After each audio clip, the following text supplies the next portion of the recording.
Hello, good morning students. बेटा हमने last lecture जो किया उसमें रेट ऑफ रिएक्शन, उसकी टाइप्स, इंस्टेंटेनियस, एवरेज, ग्राफ वगैरह किए थे। आज हम उसकी रिप्रेजेंटेशन यानी कि उसकी एक्सप्रेशन और उसके ऊपर न्यूमेरिकल्स करेंगे। तो हमने देखो निकाला था रेट ऑफ रिएक्शन क्या था। इसको हम एक्सप्रेस कर सकते थे या तो रिएक्टेंट की टर्म्स में या प्रोडक्ट की टर्म में, किसी एक की। यह है एवरेज। इंस्टेंटेनियस होता हम डी लगा देते थे, D R by D T या D P by D T, product के साथ प्लस, रिएक्टेंट के साथ माइनस। आप दोनों ही रिप्रेजेंट कर सकते हो, अब कोई ऐसा इशू नहीं है। आप डेल लगाओ, डी लगाओ। एक्सप्रेशन कैसे करेंगे? चलो मैं एक एग्जांपल ले लेता हूं।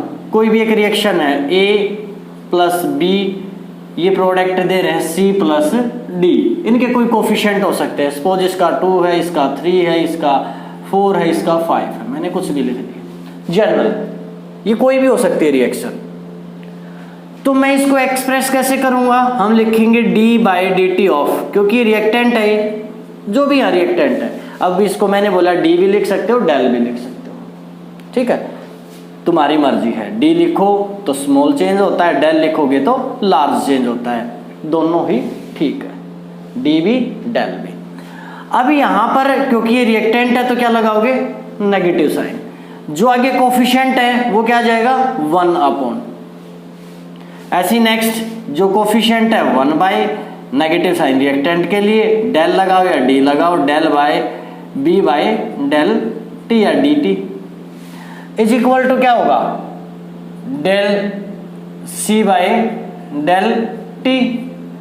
अब ये कोफिशिएंट आगे प्रोडक्ट है तो plus, is equal to 1/5 del D by del T, product है तो प्लस, डी या डेल से ऐसे रिप्रेजेंट कर दोगे। कोफिशिएंट 1 अपॉन क्यों लिया हमने? देखो जब तक ये 2 रिएक्ट करते तो ये कितने रिएक्ट करते? 3। ये कितने बनेंगे? 4। ये कितने बनेंगे? 5। मीन्स अगर ये 2 घट रहे हैं तो ये 3 घटेंगे, ये 1/2 घटेगा तो ये 1/3 घटेगा उसी रेशियो में। ये किसके इक्वल है? Rate of reaction. समझने के लिए न्यूमेरिकल देखो, जो भी टॉपिक है अगर उसके ऊपर न्यूमेरिकल है तो न्यूमेरिकल अगर हम करके देखेंगे तो वो टॉपिक हमें अच्छे से समझ आएगा, न्यूमेरिकल से ही क्लियर होगा। एक इसी को मैं न्यूमेरिकल बना देता हूं। ये सपोज हमारा एक न्यूमेरिकल है, ये स्टेटमेंट दे दी और वो कह दे द रेट ऑफ, किसी एक का दे देगा वो, अपीयरेंस, डिसअपीयरेंस या फॉर्मेशन या डीके। अपीयरेंस का है तो ये है, फॉर्मेशन का है तो ये है प्रोडक्ट, डीके या डिसअपीयरेंस का है तो रिएक्टेंट, क्योंकि वो घटेंगे वो बढ़ेंगे। उसने कहा था रेट ऑफ फॉर्मेशन का या अपीयरेंस का of C is 1.6 into 10⁻² mole per litre पर सेकंड। ये यूनिट थी हमारी रेट ऑफ रिएक्शन की। इसने कहा सी के बनने का रेट ये है और वो पूछे हमसे फाइंड रेट ऑफ रिएक्शन। दूसरा पार्ट पूछ ले रेट ऑफ फॉर्मेशन ऑफ, इनमें से फॉर्मेशन पूछ ले वो डी की, क्योंकि सी का तो दे ही रखा है ऊपर। तीसरा वो पूछ ले rate of disappearance of A and B, मैंने सारे ही लिख दिए, इसके अलावा कुछ बनता भी नहीं यहाँ इस स्टेटमेंट पर। अब देखो सबसे पहले क्या करोगे, तुम लिखोगे रिएक्शन और फिर तुम लिखोगे as we know rate of reaction is equal to this. अब हमें गिवन क्या है? Rate of formation of C. इसका मतलब क्या है? इसने हमने दिया है del C by del T या D C by D T, that is equal to 1.6 into 10⁻² mole per litre पर सेकेंड, ये दिया है। अब अगर हमें निकालना है रेट ऑफ रिएक्शन,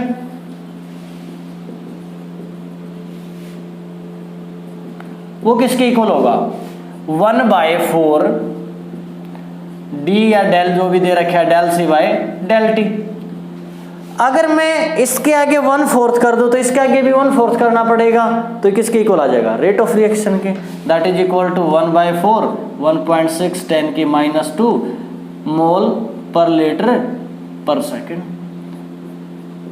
तो रेट ऑफ रिएक्शन क्या हुआ, 0.4 × 10⁻² मोल पर लीटर पर सेकेंड। मीन्स ये सारी चीजें किसकी इक्वल है, 10⁻² मोल पर लीटर पर सेकेंड।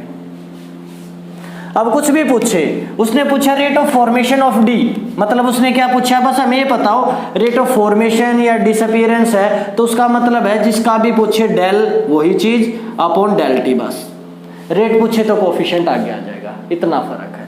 ये पूछा है। अब तुम्हारे पास इसकी वैल्यू तो है कितनी, 0.4 × 10⁻² मोल पर लीटर पर सेकेंड।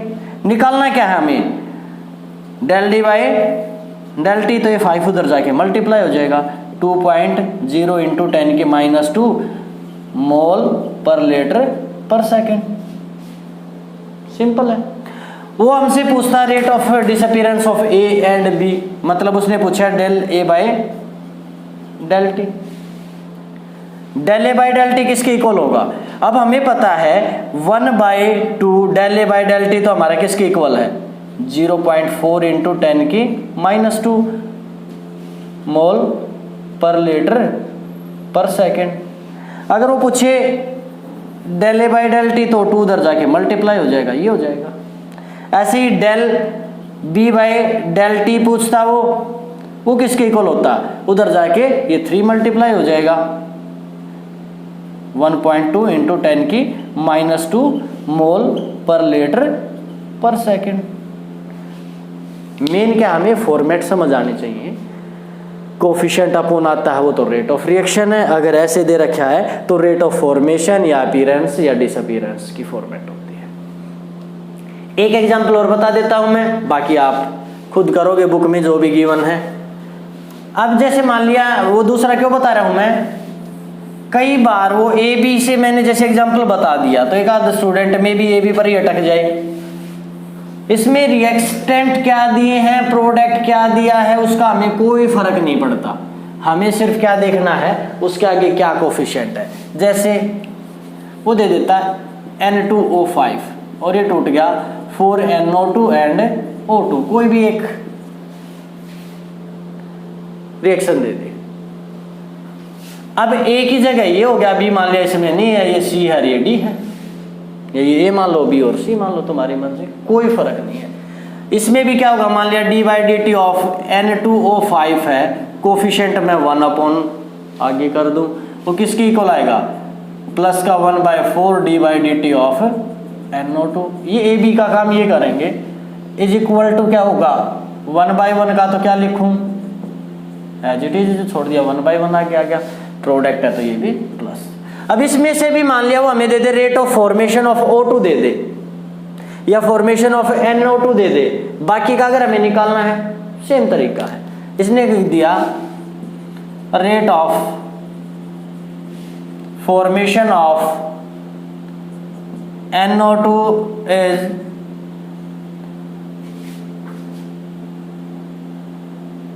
2.0 × 10⁻³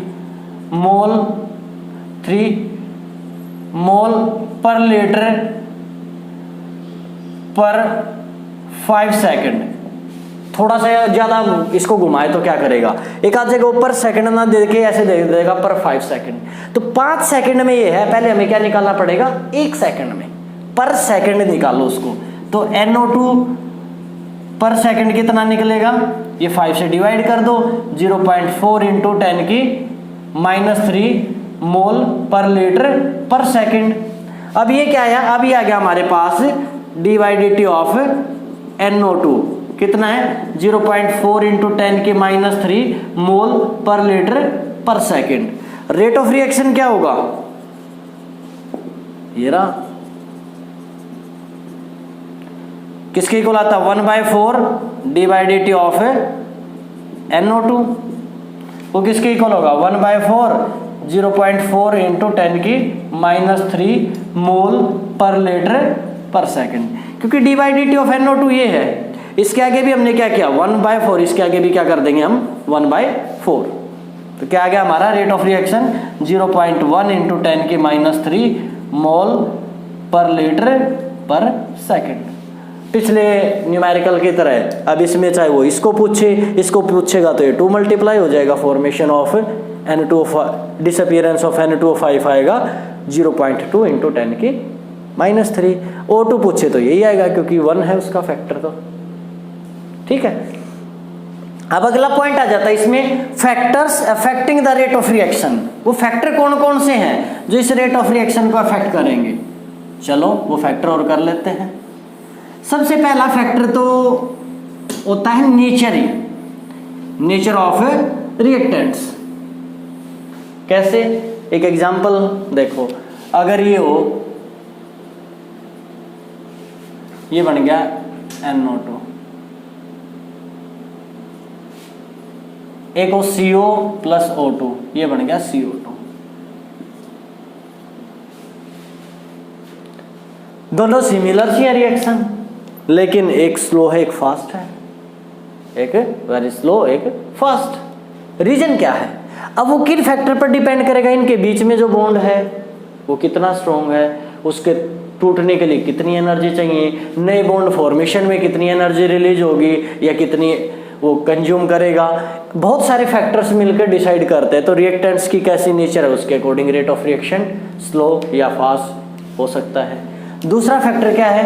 पहला तो नेचर रहता है, नेचर ऑफ रिएक्टेंट्स। दूसरा फैक्टर हम कह सकते हैं concentration of reactants. Concentration of reactant जितनी ज्यादा होगी रेट ऑफ रिएक्शन भी क्या होगा? ज्यादा। वॉइस वर्सा, प्रोडक्ट ज्यादा है तो कम, रिएक्टेंट की कंसंट्रेशन जितनी ज्यादा रेट ऑफ रिएक्शन उतना ज्यादा, कंसंट्रेशन कम होती जाएगी रेट ऑफ रिएक्शन भी कम होता जाएगा। तीसरा फैक्टर है टेम्परेचर। ये आगे फिर आएगा पूरे डिटेल के साथ। Effect of temperature on rate of reaction क्या होता है? When we increase temperature rate of reaction also increases. क्या रिलेशन है? If we increase temperature 10 degree Celsius या we increase temperature by 10 degree Celsius, the rate of reaction become nearly double, लगभग double हो जाएगा। Means जो rate of reaction है ना,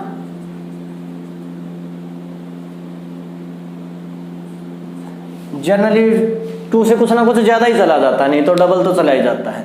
तो रेट ऑफ रिएक्शन लगभग डबल हो जाएगा 10 डिग्री सेल्सियस अगर हम टेम्परेचर रेज करते हैं। तो काफी इंपॉर्टेंट फैक्टर है ये भी। इसके अलावा क्या हो सकता है भाई? Presence of catalyst. ये हम बार बार पढ़ते हैं। कैटलिस्ट क्या करते हैं? जनरली वैसे 2 टाइप के होते हैं कैटलिस्ट, हमारे 5th यूनिट में आ जाएगा। एक कैटलिस्ट पॉजिटिव कैटलिस्ट होते हैं, एक नेगेटिव कैटलिस्ट होते हैं। एक होते हैं जो रेट ऑफ रिएक्शन बढ़ाते हैं, एक जो होते हैं घटाते हैं। लेकिन जनरल कैटलिस्ट दिया तो हम इंक्रीज वाले ही लेते हैं। तो कैटलिस्ट की प्रेजेंस भी रेट ऑफ रिएक्शन को बढ़ा देती है। बहुत सारे कैटलिस्ट तो ऐसे हैं जो 10 की पावर 10 या 20 टाइम तक भी रेट ऑफ रिएक्शन बढ़ा सकते हैं। कई रिएक्शंस में तो इतना फर्क पड़ेगा।